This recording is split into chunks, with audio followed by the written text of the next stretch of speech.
supplies would be allowed into the Gaza Strip to ease a mounting humanitarian crisis, or whether foreigners massed near the enclave's southern border would be allowed safe passage to Egypt.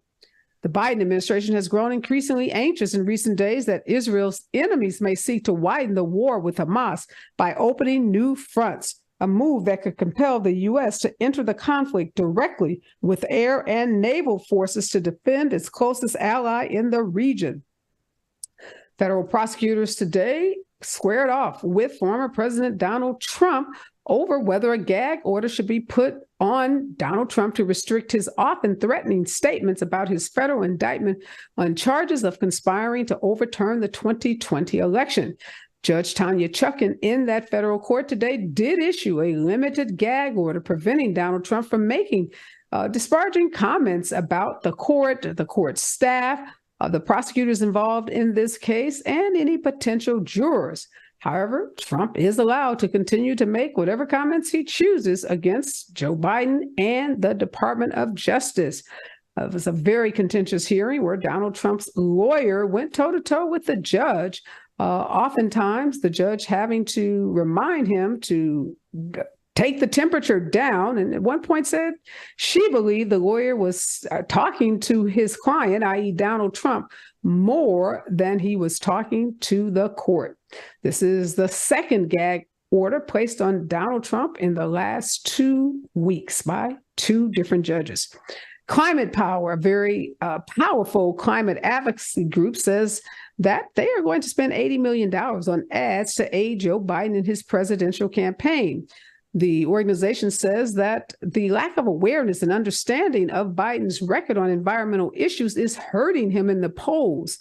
Climate Power's solution is to feed voters a steady stream of television and digital ads highlighting Biden's legislative accomplishments and contrasting them with Trump, who has mocked climate science and who rolled back regulations aimed at cutting emissions.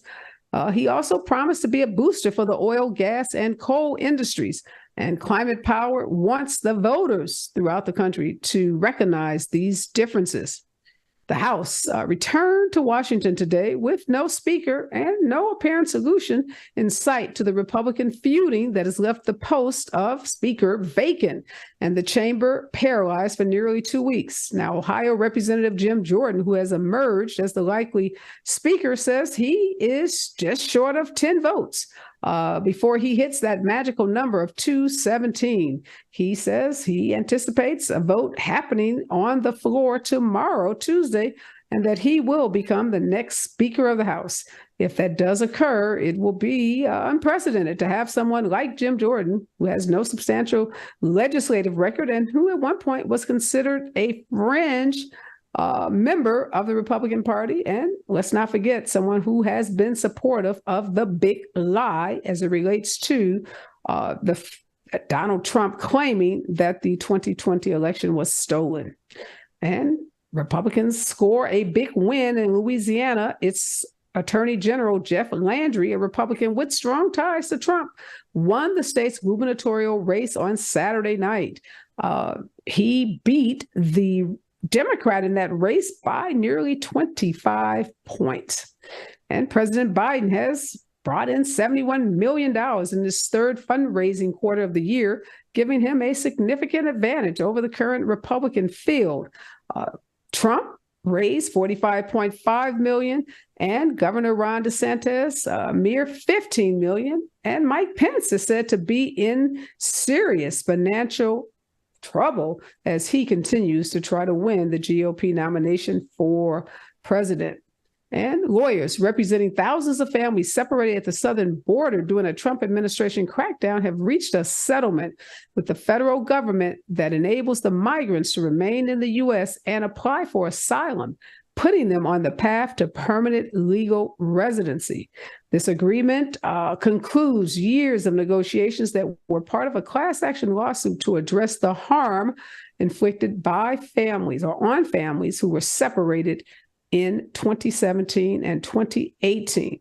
You're listening and watching Areva Martin in real time, and this is your one-stop destination for today's trending news, expert analysis, and my unfiltered opinions. This is hour 2 of Areva Martin in Real Time, and this is the hour where we go deep, where we dig behind the headlines and bring you those stories that have big impact as well as big headlines.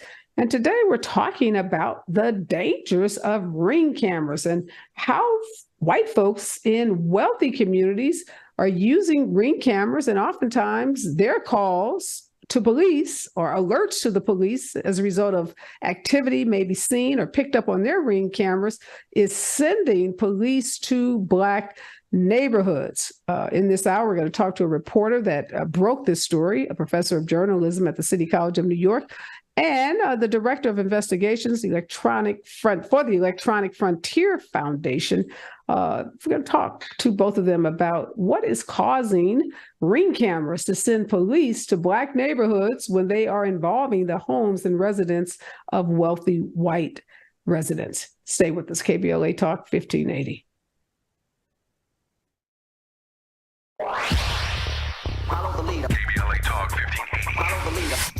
If you're not following KBLA Talk 1580 on all of our socials, then you're missing out.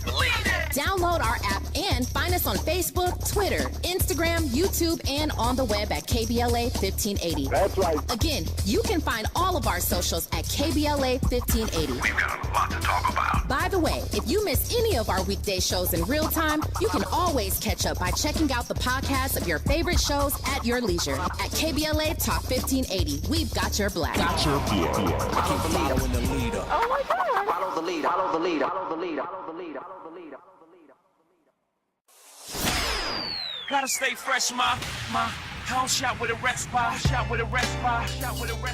Have you visited us online for the grand opening of KBLA.store? For the best in new merch, gift ideas, books, media, and more, log on to KBLA.store. Be sure to check out our KBLA team favorites at KBLA.store today. That's KBLA.store for all the official merch on your favorite talk radio station, KBLA Talk 1580. The bounce is back.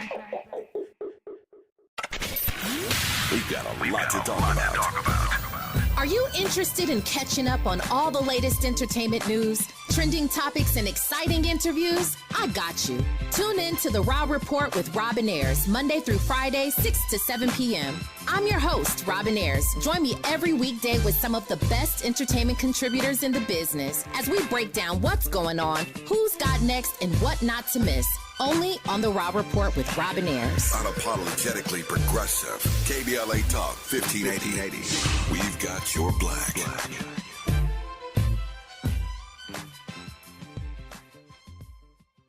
There's a new sheriff in town. All right, I'm Dr. Nicordelai Corte, and starting September 18th, I couldn't be more thrilled than invite you to join us for the launch of A More Perfect Union. Weekdays right here on KBLA Talk 1580. Weekdays from 1 to 2 p.m. Pacific Time. That's 4 to 5 p.m. Eastern.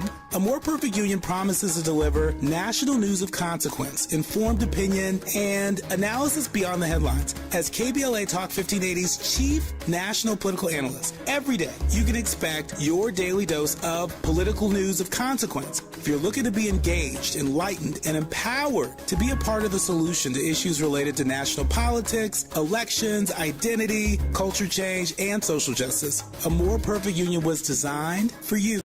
We are back, and this is hour 2 of Areva Martin in Real Time. And in this hour, we're talking about ring cameras and their relationship to the police and African-American communities. Joining me in this hour is Lam Vo. She is the professor of journalism at City College of New York and a reporter at the Markup.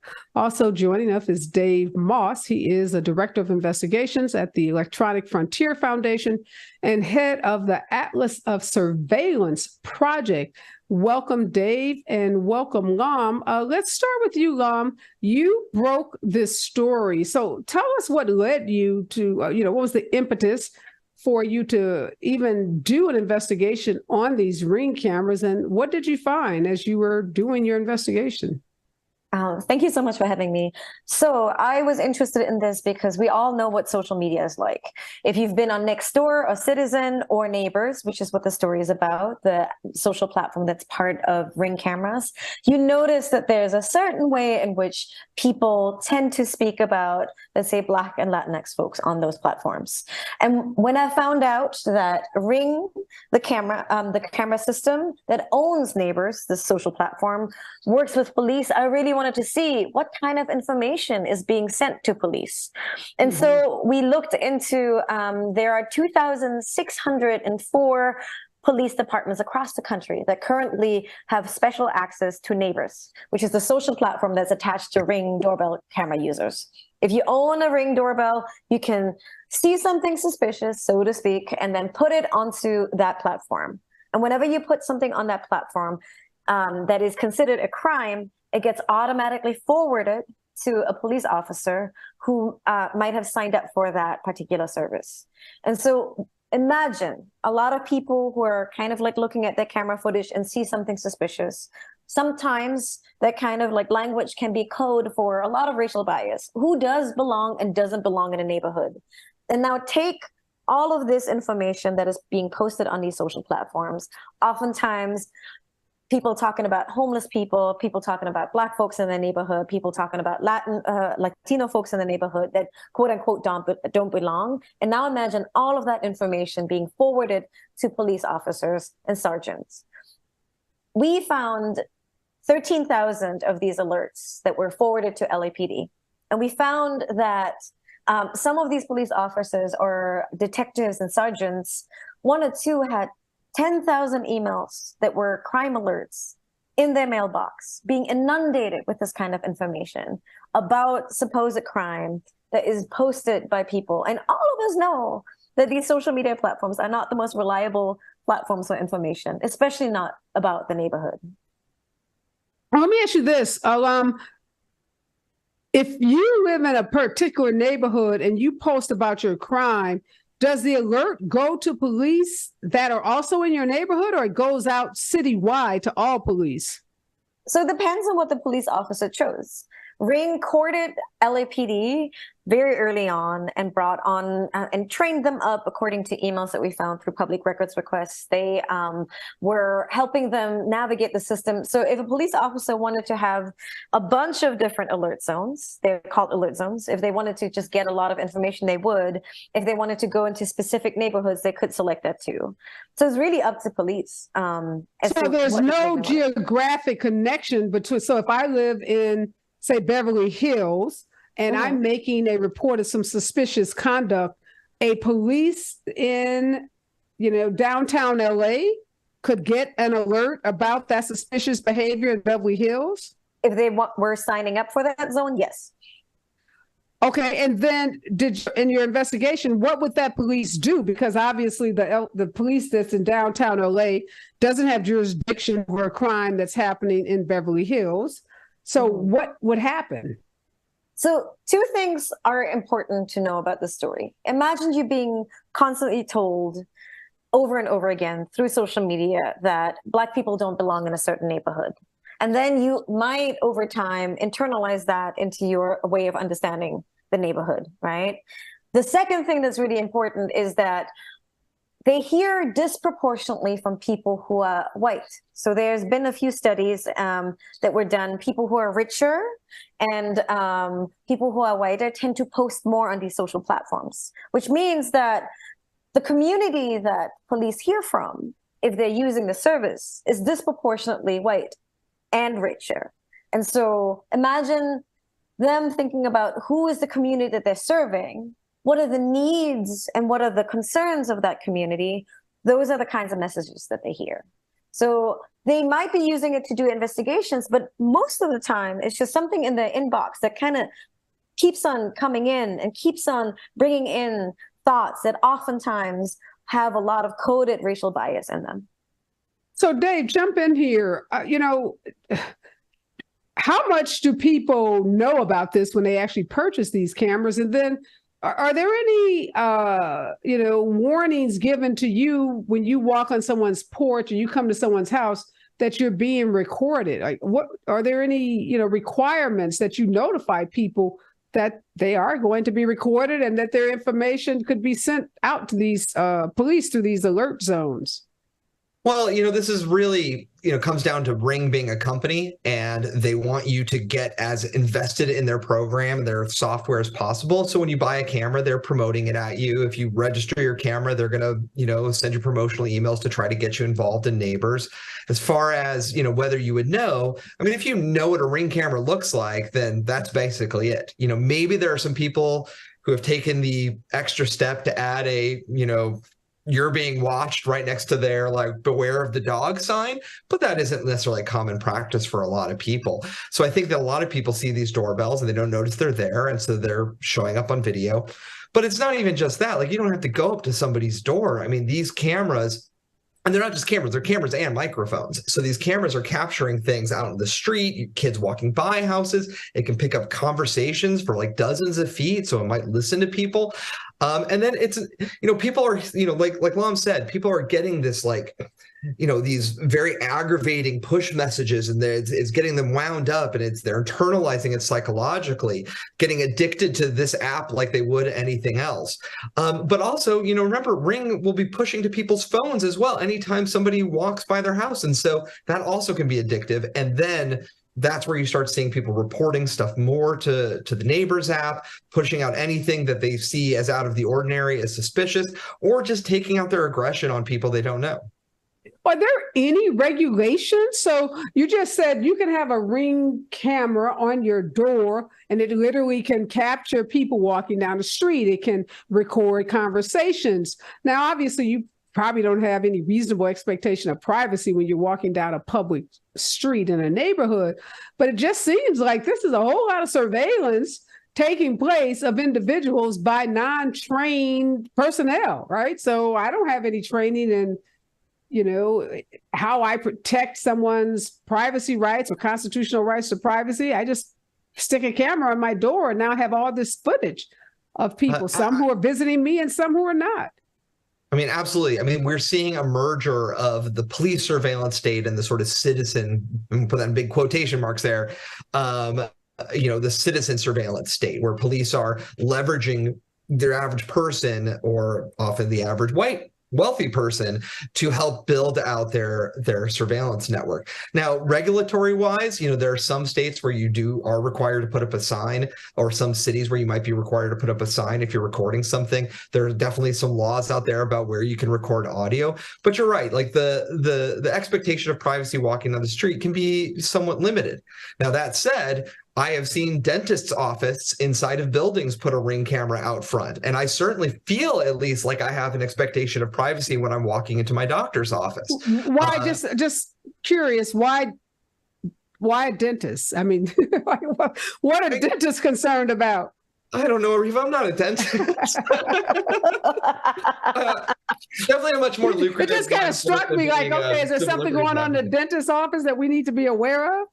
No, they just want to know who's at the door before they come, And those cameras are so ubiquitous now. They're so cheap. And what's also important is that people feel safer, even if those cameras might not prevent petty theft, right? There's been a few studies. I literally talked to a porch piracy expert, right? Someone who studies package theft. And he mentioned that of all the videos he studied, people, if they steal a package, they will still look into the camera and take the package with them, And so there's a lot of things that seem to be selling you sort of a peace of mind through surveillance that don't actually give you an effective way of preventing crime. And it's the same way in which oftentimes I think about signals that we use to measure the health of a neighborhood is a way in which we're surveilling each other now, a way for us to keep an eye out on things that are bad. Is that really the most productive way in which we can discuss the health of a neighborhood, right? Shouldn't we understand if everyone, is everyone in our neighborhood housed? Isn't that a better way of measuring whether a neighborhood is doing well or not? There's definitely a lot of consumerism that is steering us towards this, what some experts, maybe Dave would call lateral surveillance. where we start looking at each other with a lot of suspicion. And I think that becomes, as Dave mentions, like sometimes can become a very addictive kind of like it's like voyeurism. It's like, watching through the window of your neighbor in their home. And I'm thinking about these laws that were just passed, I think in California, they go into effect in January, to have cameras now on roads throughout LA to take pictures of you. It's about speeding, right? So to prevent officers from having to pull you over, the camera can take a picture inside your car, and you'll get a ticket in the mail because you exceeded the speed limit. But Dave, what about those cameras? I mean, those are also very, very intrusive. They're looking into your vehicle, where you do, I think, have some degree of expectation of privacy inside your car. Oh, yeah. I mean, people will throw technology at any perceived problem and hope it will solve it. And often that's like a political solution. It's something where you look as a lawmaker like you're doing something, even if it's not going to be effective in the end, but it still is going to be harmful. I mean, the really closer thing, though, to Ring is that we're seeing this proliferation of what are called license plate readers by a company called Flock. And Flock makes these cameras that take a picture of your car.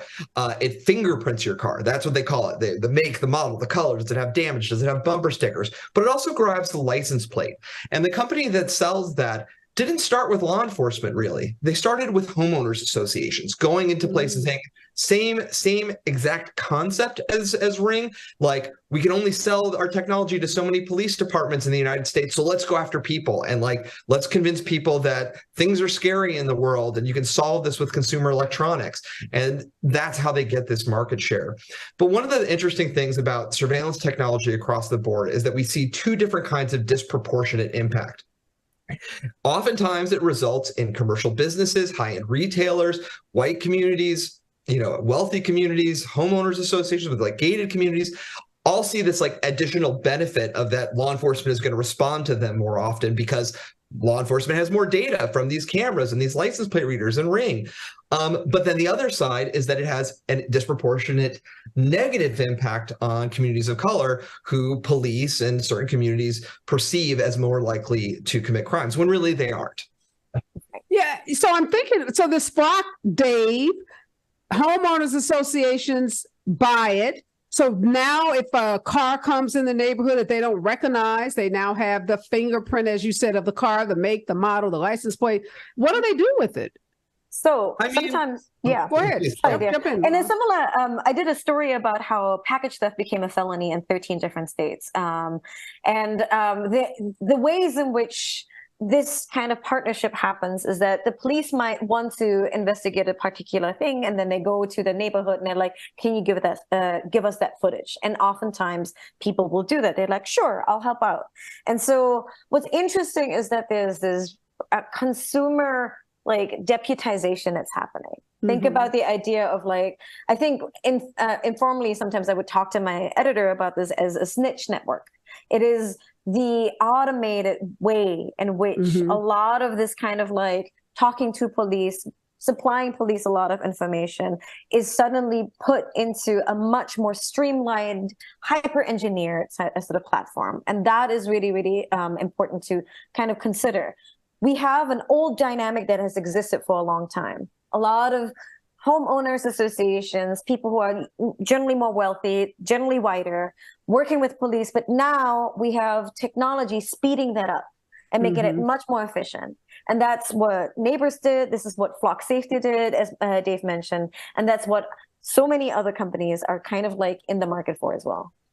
Right. So now, Dave, a police comes over there investigating a home robbery, home invasion robbery, and the neighbor says, well, wait a minute, I have this Flock footage, right?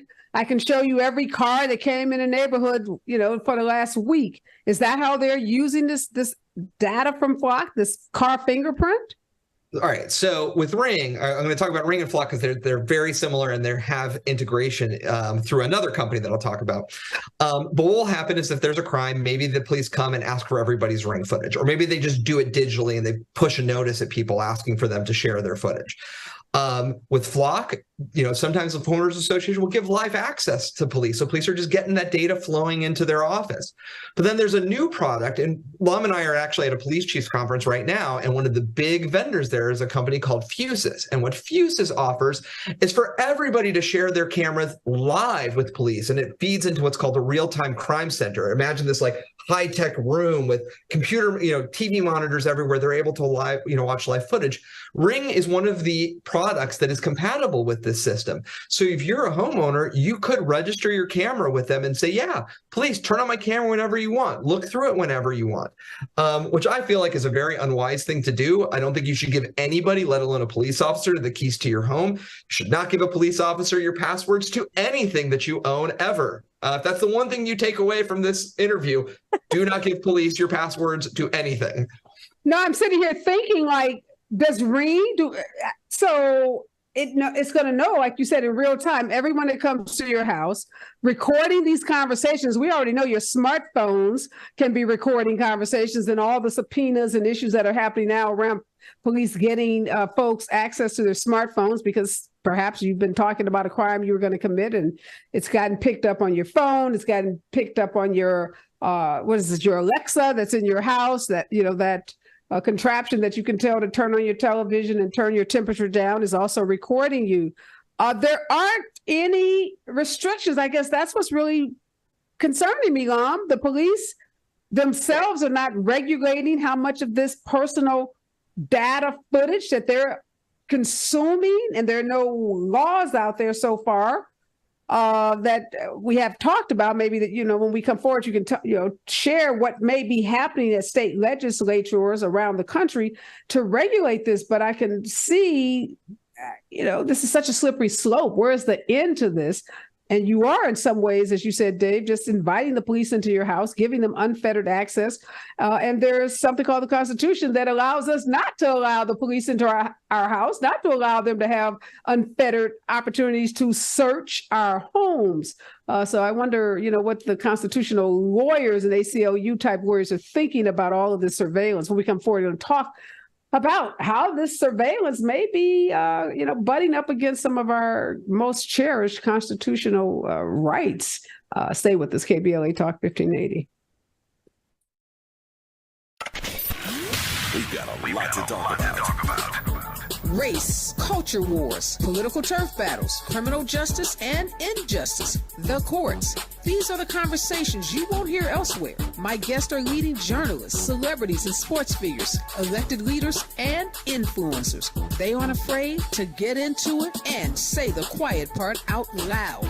With Areva Martin in real time, your commute just became the most engaging part of your day. Tune in weekdays from 4 p.m. to 6 p.m. or find us on YouTube. Areva Martin in real time, when you want it straight, no chaser. Unapologetically progressive. KBLA Talk 1580. We've got your black. We've got a lot to talk about.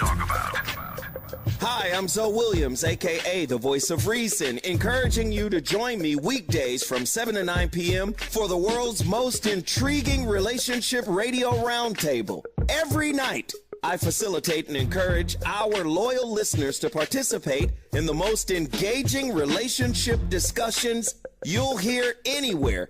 So make it a point to rendezvous with me, Zoe Williams, the Voice of Reason, Monday through Friday, 7 to 9 p.m. Pacific Standard Time. Trust me, your relationships will never be the same. The VOR is on fire tonight. Unapologetically progressive. KBLA Talk 1580. We've got your black.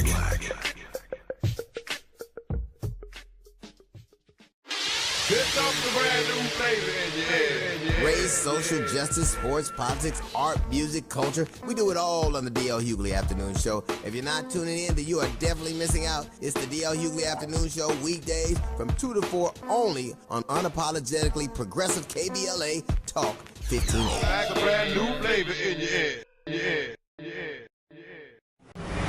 To boldly go where no man has gone before.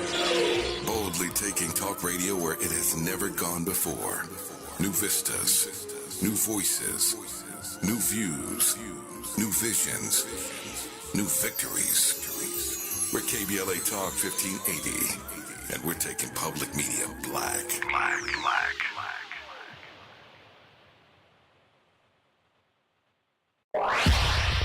Follow the leader. KBLA Talk 1580. Follow the leader.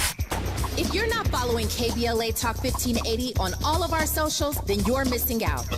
Download our app and find us on Facebook, Twitter, Instagram, YouTube, and on the web at KBLA 1580. That's right. Again, you can find all of our socials at KBLA 1580. We've got a lot to talk about. By the way, if you miss any of our weekday shows in real time, you can always catch up by checking out the podcast of your favorite shows at your leisure. At KBLA Talk 1580, we've got your black. Keep following the leader. Oh my God. Follow the leader. Follow the leader. Follow the leader. Follow the leader. Follow the leader.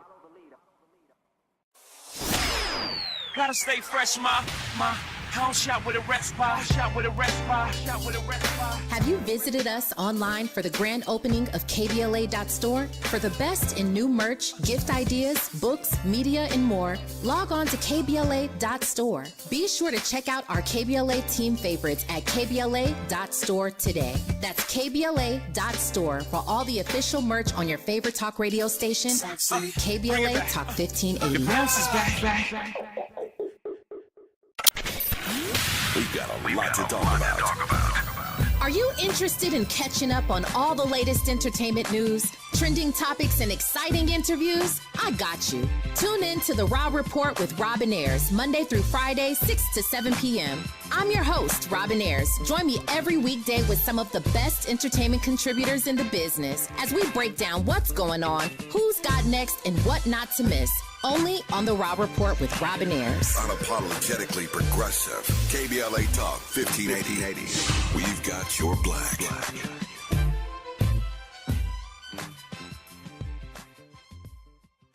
There's a new sheriff in town. All right, I'm Dr. Cortez, and starting September 18th, I couldn't be more thrilled than invite you to join us for the launch of A More Perfect Union. Weekdays right here on KBLA Talk 1580. Weekdays from 1 to 2 p.m. Pacific Time. That's 4 to 5 p.m. Eastern. A More Perfect Union promises to deliver national news of consequence, informed opinion, and analysis beyond the headlines. As KBLA Talk 1580's chief national political analyst, every day you can expect your daily dose of political news of consequence. If you're looking to be engaged, enlightened, and empowered to be a part of the solution to issues related to national politics, elections, identity, culture change, and social justice, A More Perfect Union was designed for you. This daily political affairs show will feature notable journalists, industry leaders, lawmakers, change makers, tastemakers, and ordinary people motivated to do their part to reach beyond today's divisions, to make sense out of news of the day, and offer us all a chance to build a more perfect union. Come on and join me. KBLA Talk 1580. We've got a lot to talk about. We've got a lot to talk about. Hi, I'm Ray Richardson, your sports connection here at KBLA Talk 1580. Join me and my co-host Neil Scarborough every Saturday night at 7 for Out of Bounds, the show that brings some flavor to the world of sports for 60 minutes. We take you beyond the scores and press conferences. We give you our point of view, the way black folks see what's going down. You can join the conversation and give us your analysis at 1-800-920-1580. Out of Bounds every Saturday night at 7 on KBLA Talk 1580. We've got a lot to talk about. Unapologetically progressive. KBLA Talk 1580.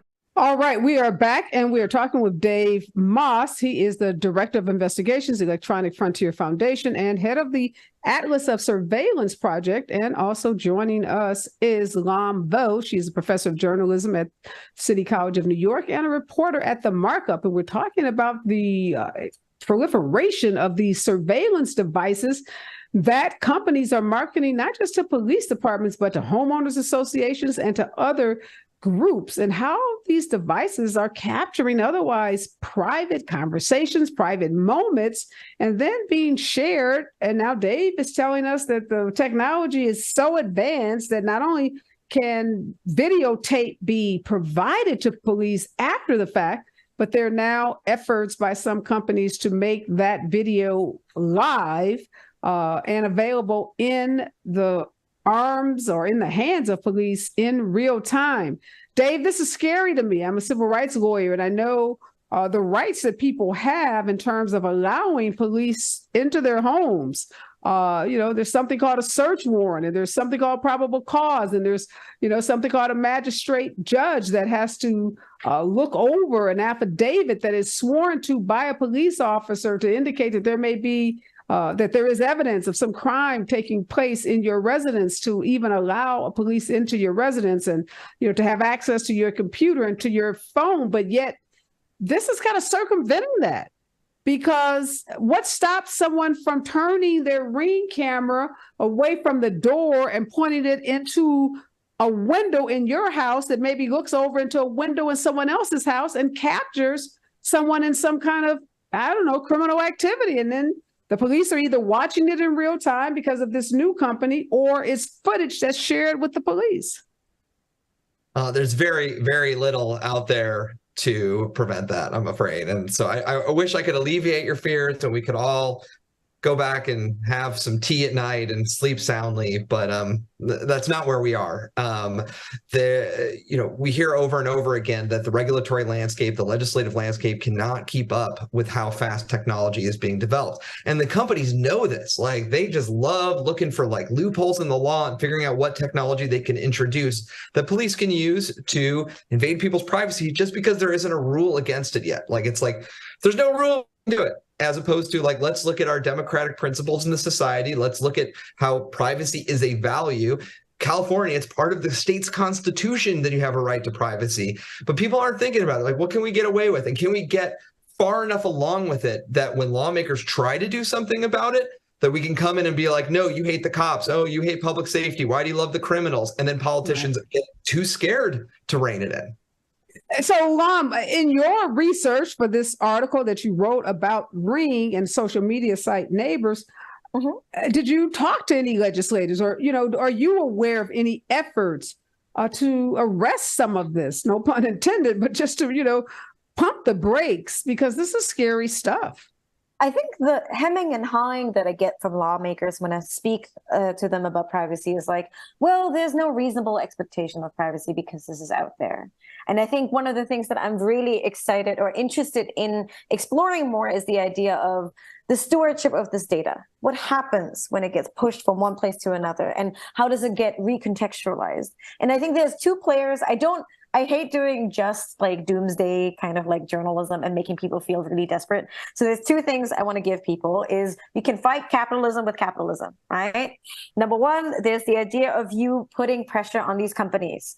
These are private companies. There has been a lot of pressure, for example, on Ring in previous years about their very close partnership with police. And that has led to some changes within the company. For example, they updated their community guidelines and were like, well, please do not post something that is not actually a crime. Don't refrain from posting about speculation and suspicious behavior. Now, do people keep to that? Are they going to do it? Not necessarily, but it is a step, right? And I think there's been a lot of ways in which public pressure from people who are not okay with how this data is being shared can do a little bit of have an impact on how these companies conduct themselves. And the second thing that I would say might be interesting is actually legislation from abroad. Some of the companies out there, social media companies, other surveillance companies and so on, they have to abide by some European standards. Europe has much better laws when it comes to privacy. And honestly, we could really learn a lot from the ways in which they have, I would call them umbrella laws. They're not specific to the technology so that those laws don't get outdated in no time. They're much more specific to protecting data that is personally identifiable, right? And we've seen that with social media companies. Social media companies had to rein in and give users a lot more control over the data collection of the people who are on Facebook, who are now Meta, who are on Twitter/X now, or on Instagram and so on. And now we have this side effect from these companies having to abide by European laws. And I don't know, maybe some legislators would learn from that and try to implement something good for that. So, Dave, you're at a police captains or police officers convention. And we started this conversation by talking about the disproportionate number of African Americans, Latino people who are disparaged on these social media platforms, that like neighbors that's associated with the Ring camera in particular.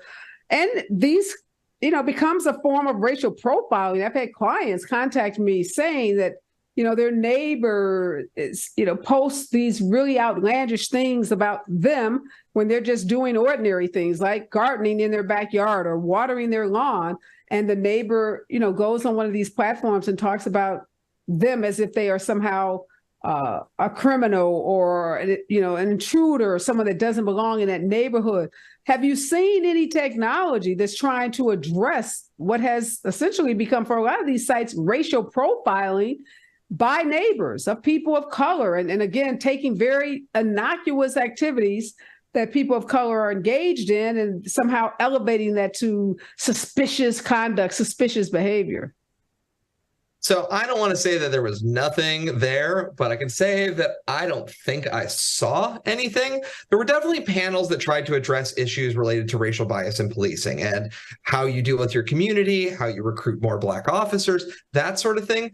But I just think that there isn't just this is a very capitalist driven thing that we're dealing with surveillance. It is companies who are driving it, and they are big tech companies. And then there are little tech companies who want to get bought by the big tech companies. And I don't think that they look at this and they're like, oh yeah, this police department is going to, invest, $600,000 in us doing this sort of thing. Whereas, if we can just generate fear, we're going to have people show up and demand like more technology. And then we can sell that technology. We more often see, police showing off gadgets, like here's the latest, license plate readers, the latest video analytics, AI. The only thing that I've really noticed is that, there's a lot of virtual reality that's supposed to be training police to do de-escalation. But I tried a lot of those, and almost every single one ended up with like, here, shoot the gun. It's fun. Which was really unfortunate. Oh, yeah. I'm not laughing. It's just mind-boggling. When we come forward, I want to ask you about, you said earlier that there's no evidence that these surveillance devices are helping decrease crime or are causing more criminals to be caught. So other than just really exposing neighbors, what are we gaining as a society from this proliferation of these surveillance devices? More when we come forward. KBLA Talk 1580. We've got a lot to talk about. Hi, I'm Zoe Williams, a.k.a. the voice of reason, encouraging you to join me weekdays from 7 to 9 p.m. for the world's most intriguing relationship radio roundtable. Every night, I facilitate and encourage our loyal listeners to participate in the most engaging relationship discussions you'll hear anywhere. So make it a point to rendezvous with me, Zoe Williams, the voice of reason, Monday through Friday, 7 to 9 p.m. Pacific Standard Time. Trust me, your relationships will never be the same. The VOR is on fire tonight. Unapologetically progressive. KBLA Talk 1580. We've got your black.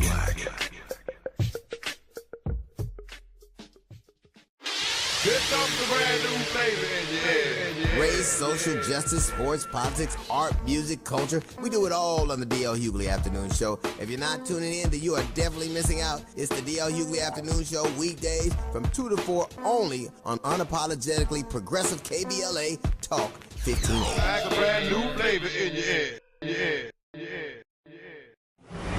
To boldly go where no man has gone before. Boldly taking talk radio where it has never gone before. New vistas, new voices, new views, new visions, new victories. We're KBLA Talk 1580, and we're taking public media black.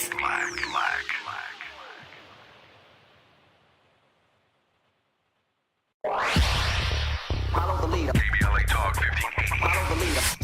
If you're not following following KBLA Talk 1580 on all of our socials, then you're missing out. Download our app and find us on Facebook, Twitter, Instagram, YouTube, and on the web at KBLA 1580. That's right. Again, you can find all of our socials at KBLA 1580. We've got a lot to talk about. By the way, if you miss any of our weekday shows in real time, you can always catch up by checking out the podcast of your favorite shows at your leisure. At KBLA Talk 1580, we've got your black. Follow the leader. Oh my God. Follow the leader. Follow the leader. Follow the leader. Follow the leader. Follow the leader. Follow the leader. Gotta stay fresh, my house shot with a rest bar, shot with a rest bar, shot with a rest bar. Have you visited us online for the grand opening of KBLA.store? For the best in new merch, gift ideas, books, media, and more, log on to KBLA.store. Be sure to check out our KBLA team favorites at KBLA.store today. That's KBLA.store for all the official merch on your favorite talk radio station, KBLA Talk 1580. The bounce is back.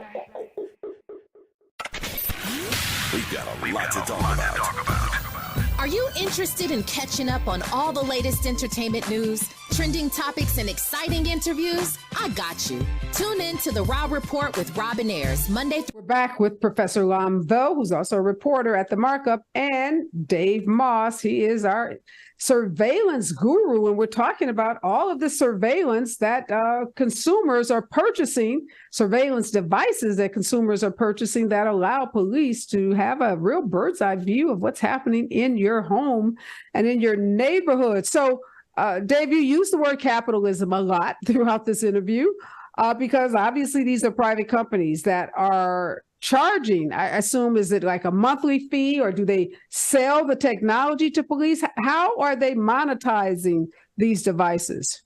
So each company has seemed to have figured out its own model for it. So if you're, say, Ring, you're not really making that much money off police. Where you are making money is when, like, a city council decides to do a subsidy program to give members of the community money to install cameras and then share them with Ring. We've seen that throughout the country where the city is actually subsidizing Ring and only Ring. Or what we saw in LAPD, which was this is one of the grossest things I've ever seen. So we also looked at some emails for how Ring got into LAPD, and they were just giving out free Ring cameras to cops left and right, giving them discount coupons. And in exchange, like, once a police officer had convinced 10 other people to, buy Ring cameras, he would then get a free Ring camera. And you would see, like, a guy, contact Ring saying, "Hey, my lieutenant, wants to put some of them at his house. Can you send me some free ones?" And they're like, "Sure, but can we put up a banner at your next community gathering? Can you bring us in to come talk at your public safety meeting with, local pastors?" So ultimately, Ring isn't necessarily making stuff that often from police, but they know that police are good influencers for them, right, and they are a good way to get into the community, and that a police giving the imprimatur, giving the endorsement for their product is invaluable, totally invaluable, because people are inclined that they hear a police officer say, "This is going to keep you safe." They're like, "Oh, well, that's going to keep me safe," when really it didn't, and you didn't see the background behind it. Well, that's what I want to talk about that, Lam. Let's talk about the background and the safety issue. Are there any reliable scientific reports that draw a correlation between having a Ring camera, for example, and having, seeing a marked reduction in crime in a particular neighborhood? It depends on who you ask, but I ask experts who have been studying this, and the people who have been looking into, again, package theft is one of the biggest topics on these platforms. Let's look at that. They were saying that there's not really a good correlation between having a camera and then having that be reduced. And to some degree, it makes sense. If you're putting a package on a porch, it's probably not going to be. It creates a social problem. Someone might go by and steal it, and this just happens all over the country. And this is also a social problem that was created by a new way of living introduced by a private company, right? Mm-hmm. And so I think what we're seeing a lot is that people are buying surveillance gear as a placebo to feel safer. when it doesn't actually make the neighborhood safer. It's not going to stop people from stealing small things that they see on a porch, and it's also not going to stop some of the social ills that people see on these cameras. The biggest thing that I noticed in some of the posts that I analyzed, and we looked at thousands of posts, is that a lot of it is people being uncomfortable with poverty. Right? A lot of it is people being uncomfortable seeing homeless people in their neighborhood. And that intersects with race. That intersects with people being Latino, that intersects with people being Black. And oftentimes that is a coded way of saying, I don't think this person belongs here. They should not belong here. I am kind of uncomfortable. Let me put it out on the internet. Right? And that is the kind of way in which then you start seeing messages over and over again that are about quality of life policing. And that is quality of life for whom, right? Like that's the question behind this. And that's the coded language of the quality of life. But let me ask you this, Dave. So Lam says she didn't see any credible evidence of a reduction in package theft because of these cameras. Have you seen any data? And if not, how are these companies marketing themselves? Because typically, if you have a product like that, you've got to come in with some stats. You've got to show 100 people in this block are using this camera or this car fingerprinting app, and crime was at 50%, and now there's a reduction of 25%, and we can tie it to this particular surveillance mechanism. So have you seen any data out there like that to support?